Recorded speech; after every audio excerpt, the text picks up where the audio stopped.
आपके अपने YouTube channel संगीत शिक्षा में आप सभी का स्वागत है। आज हम ख्याल गायकी के घराने के बारे में जान लेते हैं। ख्याल गायकी किस घराने से संबंध रखती है, कौन सा घराना इसके लिए महत्वपूर्ण है। तो घरानों के बारे में पूछे गए प्रश्नों के बारे में हल करने में यह क्लास आपके लिए महत्वपूर्ण रहेगी। तो ख्याल गायकी के घरानों के महत्वपूर्ण घराने जान लेते हैं। पहले जान लेते हैं हम दिल्ली घराने के बारे में। ख्याल गायकी का जो दिल्ली घराना है उसके बारे में हम थोड़ी मोटी चर्चा करते हैं। ख्याल गायकी का दिल्ली घराना एक प्राचीन घराना है। 13वीं शताब्दी में दिल्ली के समकालीन सुल्तान अलाउद्दीन खिलजी के समय प्रख्यात अमीर खुसरो तथा उसके पीर भाई सामंती ने ख्याल के संदर्भ में इस घराने को आगे बढ़ाया। आज संगीतिक जगत में चारों ओर ख्याल का ही बोलबाला है। इसी आधार पर उत्तर भारतीय संगीत में मुख्य रूप से पहचाने जाने वाले घरानों में से एक प्रमुख घराना है दिल्ली घराना।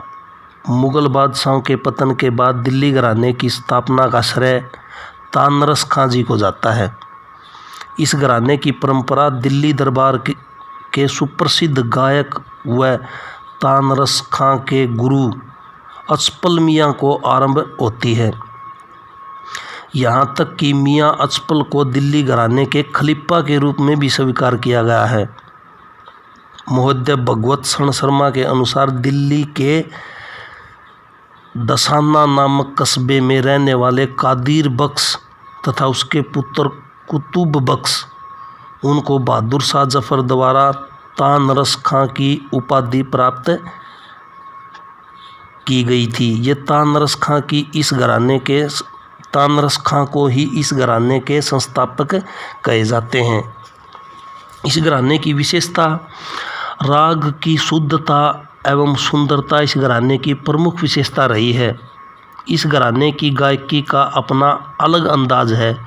इसका संबंध मुख्यतः सारंगियों से होने के कारण इसकी विलंबित लय की चीज़ों में सूत, मीड, गमक और लहक का विशेष रूप से स्थान रहा है। मध्यम लय में स्वरों का परस्पर लड़ यानी के लड़ी, गुथाव अथवा जोड़ तोड़ का काम अपनी विशिष्टता को प्रस्तुत करता है। संगीत जगत में तानों की जोड़ तोड़ सह विविधता इस घराने की विशेष बातें हैं। इस घराने के प्रमुख कलाकार विद्वानों के अनुसार दिल्ली घराना केवल ख्याल घराने में ही पारंगत नहीं था, अपितु वाद्य संगीत में अपना विशिष्ट स्थान रखने वाले बहुत से कलाकार यहाँ उत्पन्न हुए। जैसे उमराव खां के शिष्यों में सरदार खां और अब्दुल खां ने प्रसिद्धि पाई। नन्हे खां, मम्मन खां तथा सारंगी वादक बुदुक खां भी इसी गायकी को आगे बढ़ाने वाले प्रमुख कलाकार थे। उस्ताद नादिर अहमद खां की शिष्या श्रीमती कृष्णा बिष्ट एवं भारती चक्रवर्ती भी अपने प्रयत्नों से इस घराने को उन्नति के मार्ग पर अग्रसर करने में समर्थ रही। तो ये तो था दिल्ली घराना। तो दिल्ली घराने से पूछे गए प्रश्नों के बारे में जो भी प्रश्न पूछे जाएंगे ये आपको सहायता करेंगे इन प्रश्नों को हल करने में।